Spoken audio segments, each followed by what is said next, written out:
As president of the African Development Bank, I think Africa has tremendous amount of potential.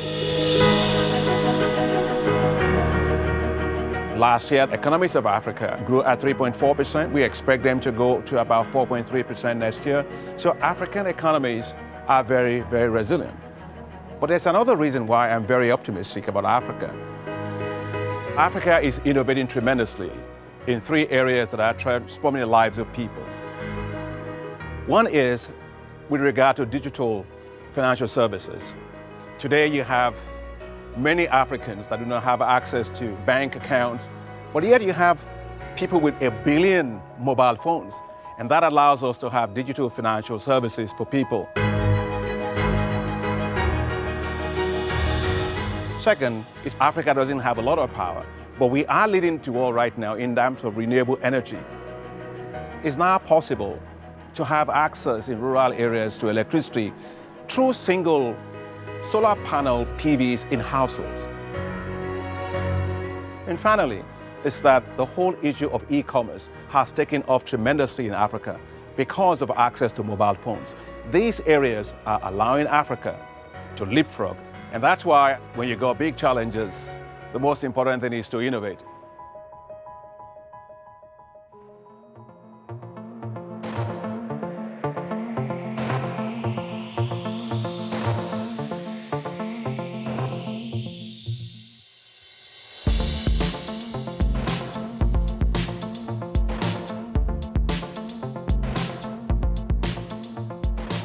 Welcome to the scene of some of my boyhood dreams, the Science Museum in London, a repository of all the great inventions that have transformed mankind and the world over centuries. I am embarrassed to find that some of the things that I used to sell early on in the computer industry are here as exhibits in the Science Museum. And back then, 40-something years ago, no one except experts had any idea what computers did. Wind the clock forward 40 years, technology is now being used fundamentally to change traditional businesses. Think what Amazon has done for retail, think what Airbnb has done for lodging, think what Uber has done for transportation. Relatively simple technologies transforming an existing industry.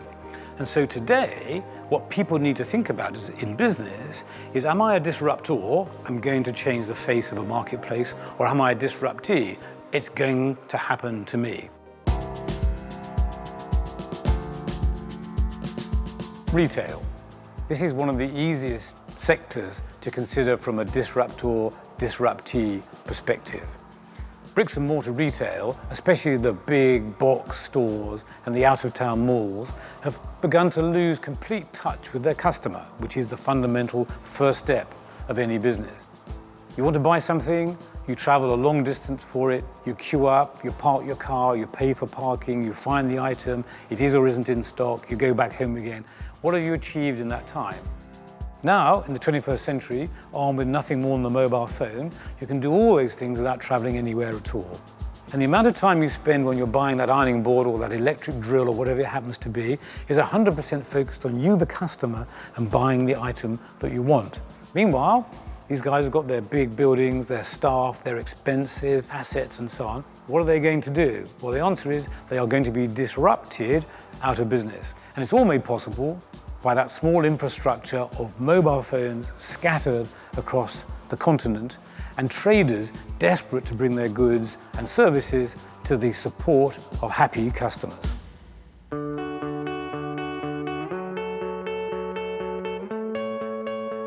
We have found ourselves in Africa doing things an interesting way. We've grown to be in a less fortunate environment. And when you grow to be in a less fortunate environment, you begin to think outside the box. And because of that, you now have this off-grid type mentality on how can I still function and get everything done, even though I'm not necessarily connected to a main power source or a main school or anything like that. The United States has 43,000 malls across the states, but they're shrinking and going down. Africa leapfrogged and did not even go down that route. We have the internet at faster speeds than many, and we're able to just say, well, forget about the mall. We can access all the products online, so there's really no need to have all of these malls across the continent. Well, Africa is, replete with a lot of innovations that are trying to make life easier for many African populations that have actually had to endure for a long time.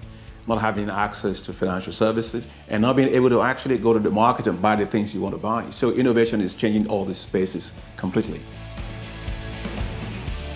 The problems with online shopping in Africa have been quite a few. I guess you could say the reasons why merchants have not sold to people in Africa. Number one has been fraud. Also, customs, clearing, duties, local customer service.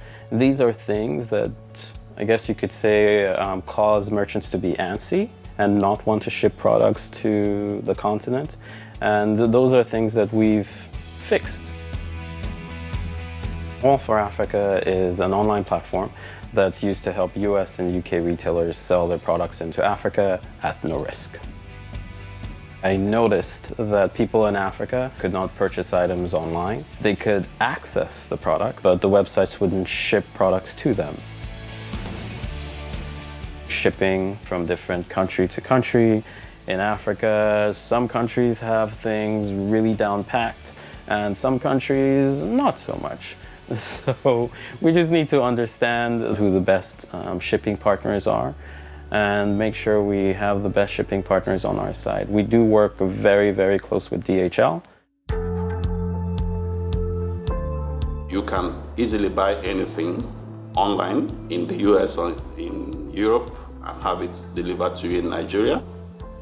That is the model which DHL operates and based on which we were founded, cross-border business.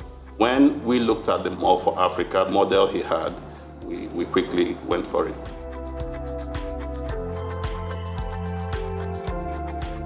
The Mall for Africa platform is impacting local economies in many ways. Its internet GDP in countries like Nigeria is 0.8, so it has a lot of room to grow. And we feel we're impacting that by providing products to help companies start up, new companies and people grow their companies. I started from my mom's kitchen and then my dad's dining table, and it got too small, so we had to expand. Because of the quality of things that we need, we can't source them from here. So we have to import vanilla, cocoa powder, my molasses, some of my aluminium tins, like a lot of ingredients that we use. When you have apps like Mall for Africa, it makes it easier. You don't have to think of shippers, you don't have to think of all those kind of things. I go online like I'm ordering from Amazon on a normal basis. It makes it very easy for us.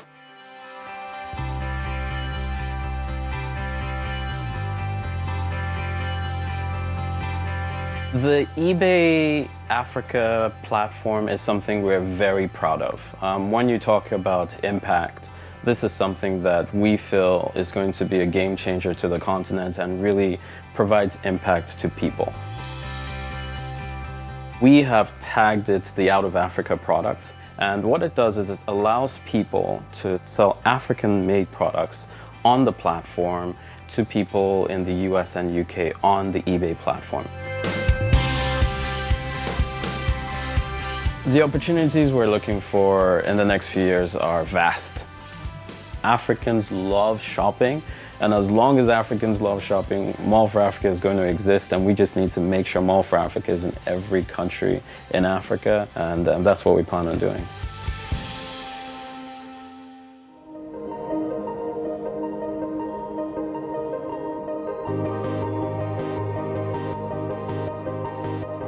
Apply the disruptor, disruptee, what's in it for the customer analysis to financial services, particularly to banking. When I say the word banking, what do most people see? Big, solid buildings, vaults underground with gold and money locked away in them. I see real estate. I see expensive people. I see inconvenience. I see no thought for the customer. I see the opportunity for disruption. And whilst it's happening in the Western world, it's happening spectacularly in Africa. Why? Because those buildings I've just described aren't all over Africa. So the unbanked can now use a mobile phone and connect to either a challenger bank or a bank that's avoiding being disrupted.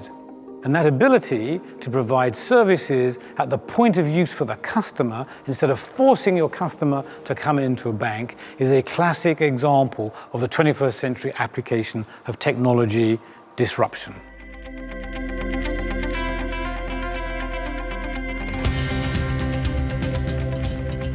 IFC invests about half of its $15 billion a year in financial services. So it is of extreme strategic importance to IFC to figure out what is coming up in that market. It is almost impossible to talk to anyone about financial innovation where they will not mention mobile as part of that equation.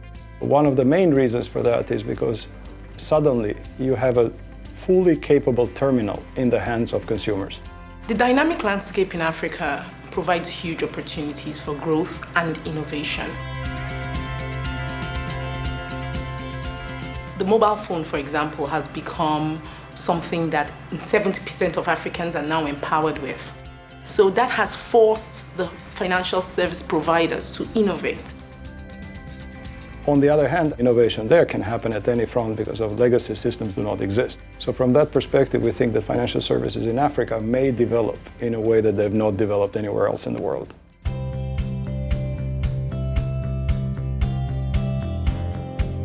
I think consumers are more demanding. They want convenience. Being financial services, they want security, they want safety, they want cost effectiveness. Customers are less patient. Customers want things and they want things now. At InterSwitch, our mandate is to deliver payments at the speed of thought. So we are saying if you can think about it when it comes to the circulation of funds, we want to provide you the platform to do what you just thought about. Since we started as a service provider to banks, so we're traditionally a B2B business. We did that for the first 5 years of our existence. And from the 6th year, we went into what we call a B2B2C, basically assisting banks to create solutions and products for their consumers. We think we're at a stage now where we can begin to engage consumers directly. We can boldly say that within 20 years, we will see complete erosion of branch networks in a majority of markets around the world, including maybe some African countries. What that means is for investors and for the companies playing in financial services is that they need to get rid of that infrastructure very fast. And we cannot invest in parties that are planning to build that infrastructure, obviously, because it doesn't make economic sense. The implications are, again, that the companies who will win in the future are those that can play without that infrastructure. InterSwitch acquired our company late last year. And that was a company called Vanso Nigeria Limited. And we were established in 2005 to provide banking or telecom services to the finance sector in Nigeria. And over time, that morphed into mobile or mobile banking. And then InterSwitch, they saw it as a great growth opportunity. If you consider the amount of money banks spend just on generators servicing their branches to keep them open, it makes far more sense for them to keep their customers away from the branch and give them that instant access. In the future, and not very far future, for the unbanked, I see banks or financial services going outside their traditional brick and mortar branches to deliver mobile services to the consumers at where they are, under an umbrella, under a small kiosk, people walking up there doing their everyday transactions that you should typically carry out in a bank branch. ATMs are already changing, and in the next 5 years, I believe that those touch points will have been forced to become more than just cash dispensing machines. So I go to an ATM today, I can buy recharge, I can top up a mobile phone, I can top up mobile phone for my aunt in a rural area, I can pay my tax, I can pay my bills. The African consumer will not be left behind when it comes to innovation. They demand innovation, they demand services that are relevant. Each bank has its own financial infrastructure, but InterSwitch sits in the center and connects all that infrastructure together and makes it a lot more valuable. That's why we believed that there was a big future for InterSwitch, and we still believe that there is one now, as more and more smaller financial institutions join the network, and as consumers directly join that same network. You cannot engage any bank in a decent conversation if you don't have a mobile strategy. You can get away with that in Nigeria, but definitely not in Kenya. So getting Vanso, for example, investing a lot in mobile came out of our desire to have better penetration in East Africa. Once that payment service is provided to the rural, then they may ask for other services. But that has to happen at first, and that is where we see the biggest challenge and the biggest opportunity for Africa.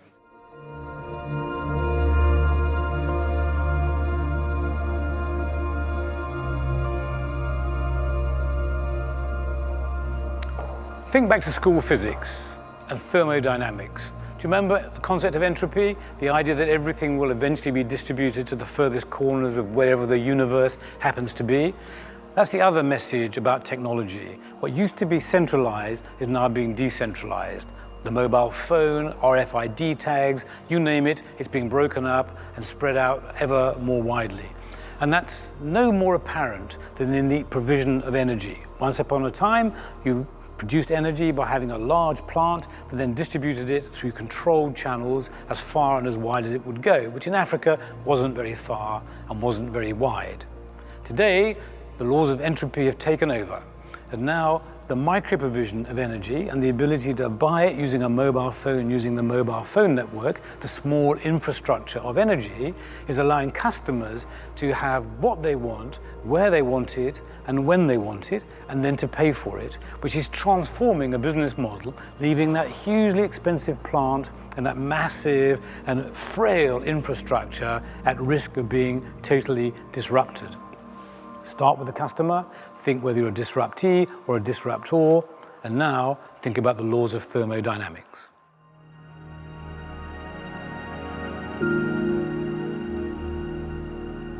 You can't develop in the dark. You got to have electricity. And today, Africa doesn't have electricity. So if you have access to power, you will see Africa will move very, very, very fast. There's actually more people off-grid in Africa today than there were 5 years ago. And so this goes all the way back. So there are more people off-grid today than in Edison's time. And what's happened is that population growth has, especially in Africa, has outpaced our ability to electrify. It can cost hundreds, sometimes thousands of dollars to connect to the national grid, even if you're right underneath it. And for that, you get power that may only be on half the time. There is still a large population that doesn't have access to energy. And there have been lots of studies and actual evidence of access to energy is the first step towards economic development, getting people out of poverty. Solar energy is particularly applicable to getting power to all of Africa. There is clearly a lot of sun, and so the resource is there. It's a renewable resource. We should be able to use it. We launched the Zola brand under Off-Grid Electric to be a Pan-African solar brand, to be a brand consumers can trust and know that's powerful and reliable. With Off-Grid Electric, the opportunity I saw was the growth in Africa and the opportunity to do electricity in a fundamentally different way than we'd done it in the Western world. And I saw an imperative to do it that way because of climate change. If the average African used as much power as the average American and did it in the same way, the planet's overheated and we're done. So before we showed up, there was a clear market winner for off-grid lighting, and it was kerosene. It was jet fuel. And a lot of what our research went into is why is jet fuel winning? Why, of all the ways that you could light your living room, is jet fuel the winner? And it turned out that it de-risked the customer. So even though it stinks, it's expensive, it might light your house on fire, it can also be bought in very small increments. So our solution was a prepaid plug-and-play solar system. So the idea was instead of requiring solar engineers or lots of complicated wiring, make a solar system that anyone could just plug in and use. It shouldn't be more complicated than that. And then it needed to be prepaid. We saw with mobile phones, they didn't take off in Africa when the first mobile phone towers were put up. They took off when people could buy prepaid vouchers. We were pretty certain that with energy it would be the same way. People could buy it in small chunks and they could get over the risk of adopting a new technology by only investing a little rather than a lot. Tons of people would do it. You are your own generating plant. You can store your energy and use your energy. And you only get what you can afford. Over time, you can get more. And so renewable truly kind of makes it very customizable. For solar makes it very customizable for people to just take how much power, buy how much power they want, and over time expand. You know, I used to be in the e-commerce business in the US before this. I was an entrepreneur in that business. And I tell everyone there's actually much lower risk taking a mobile payment from an African consumer. Lower charges and lower risk than a Visa card from a US consumer. So the first thing we said is, okay, how can we have lights that can potentially be on whenever you need them, not just for a few hours in the evening, but they can stay on all night if you need them to stay on all night. Sasa hivi nimepata umeme, alafu fugo wangu inakuwa huko mahali pa usalama. And then going from there and saying, okay, what else do you need? Well, radio is really important. Okay, well, let's go find the world's best, most efficient radio and let's bundle that with all our kits. And let's make sure there's enough power to power that. Okay, TV, obviously you want to watch TV. So that today is one of the biggest drivers of adoption of solar is the ability to have a television, whether you're on the national grid or not. Watoto wanafurahi kwa kuangalia yani mpira, kwa kusoma, wanaangalia kwa kuangalia katuni. Wana uwezo ya kusoma usiku maana sasa wanafurahi ile taa waliopata. Tunataka fasi kwa ajili ya watoto ambao wanaenda shule ili afasie nguo zao. Na tunataka firiji kwa ajili sisi ni wafugaji na anatusaidia kwa maziwa zile maziwa siharibike.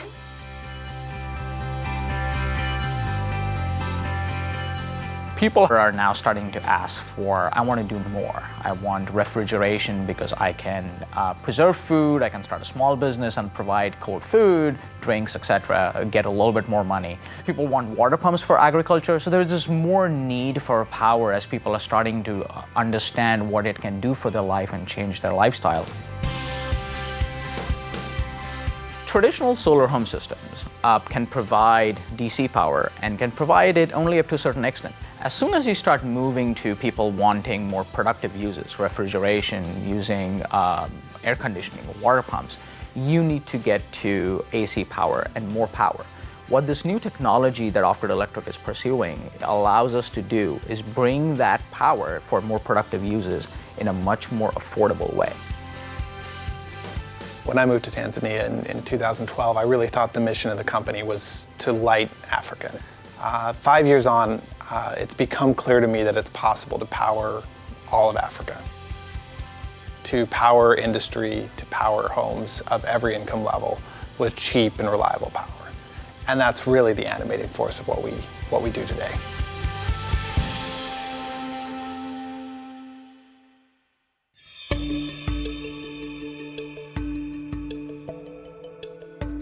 It's great that you all are there today thinking of where to invest your money. Of course, my job is to make sure that you understand that no better place to invest your monies than in Africa. Take a look at the population rising. Take a look at the youthful population in particular. Look at the rise of consumer demand. African economies are resilient. The population of Africa needs power. They need financial services.